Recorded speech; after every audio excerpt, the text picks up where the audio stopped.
positive అయితే అర్థమైంది E1 అంటే E0 వరకు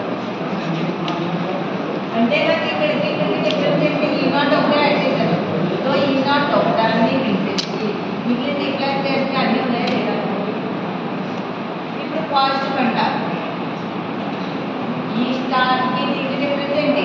E0 యాడ్ చేసి దాన్ని తీసేస్తే ఏమైంది పాజిటివ్ వచ్చేస్తుంది కదా ఈ రెండు ఫార్ములాస్ ఖచ్చితంగా ఫిట్ అవ్వాలి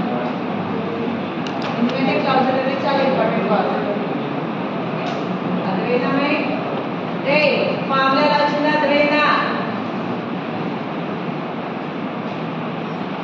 దీనికి డిఫరెన్స్ ఏంటా పాజిటివ్ క్లౌజర్ E0 ఉండదు